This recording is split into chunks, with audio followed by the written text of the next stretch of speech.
সবাইকে অমিত ভ্লগে সবাইকে স্বাগত। এখন আমি আপনাদের দেখাবো বীরভূমের ঐতিহ্য কোপাই নদী, যেটা রবীন্দ্রনাথ ঠাকুরের কবিতাতে আপনারা পড়েছেন, আমাদের ছোট নদী চলে একে বাঁকে। তো সেই কোপাই নদী আজ আপনাদের দেখাবো। তো চলুন, আমি এখন ওই নদীর ধারেই দাঁড়িয়ে আছি, তো আপনাদের দেখাই। এই সেই কোপাই নদী বয়ে চলেছে স্নিগ্ধভাবে তার ছন্দে। ওপাশে আছে ধুধু মাঠ,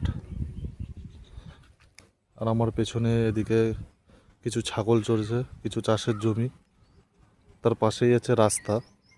এটা আমাদের প্রজেক্ট লাগোয়াই, কিন্তু আমি প্রজেক্ট থেকে অতটা ভিউটা ভালো আসে না, এই জন্য আমি তার একটু পাশে এসে মাঠ থেকেই ভিডিওটা বানাচ্ছি। পাড়ে দাঁড়িয়ে দেখতেই পাচ্ছেন, এখানে গ্রামের মানুষজন এসে স্নান টান করে, ওখানে দু একজন করছিল, দেখতেই পাচ্ছেন কত সুন্দর ভিউ। এটার এক এক জায়গা এক এক রকম নাম। যখন কেউ ঘুরতে আসে বোলপুর শান্তিনিকেতন, তখন কোপাই নদী বা কোপাই ভিউ থেকে দেখায়, সেটা একটা আলাদা ট্যুরিস্ট স্পট। তো আমি যেটা দেখাচ্ছি এটা আমাদের প্রজেক্টের গা দিয়েই বয়ে চলেছে, সেই জন্যই আমি অত ভালোভাবে দেখাতে পারছি।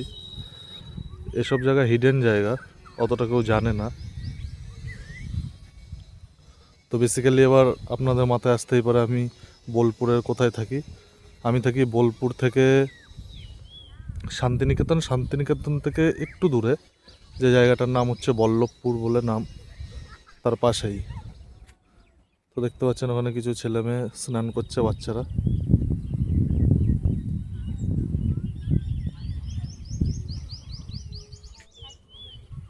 কি অপূর্ব ভিউ, সুন্দর। ওপাশে গরু চড়ছে, ওই যে দূরে গরু চড়ছে। ওখানে সব আলু চাষ করা হয়েছিল, এখন তুলে নেওয়া হয়েছে।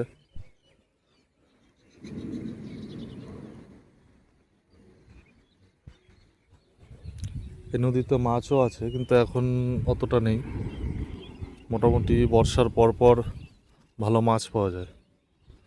এখানকার লোকাল লোক সব বহুত মাছ ধরে, তো সেরকম সময় গিয়ে আপনাদের দেখাবো। চলুন আর একটু কাছ থেকে গিয়ে দেখাই, জলের কাছে গিয়ে।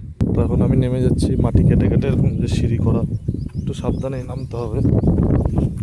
ওঠার সময় কী হবে জানি না, নেমে তো যাই।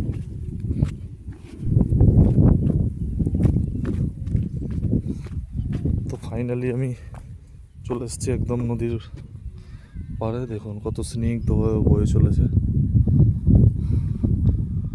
ওই যে সাদা বিল্ডিং কিছুটা দেখা যাচ্ছে, ওটাই আমাদের প্রজেক্ট।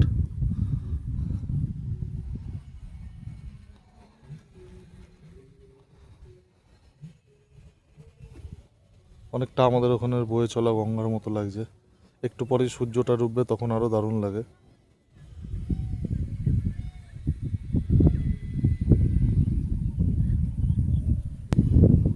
তো দেখলে আপনারা বোলপুরের কোপাই নদী। আজকের মতো এখানেই টাটা, দেখা হবে পরের একটি ব্লগে।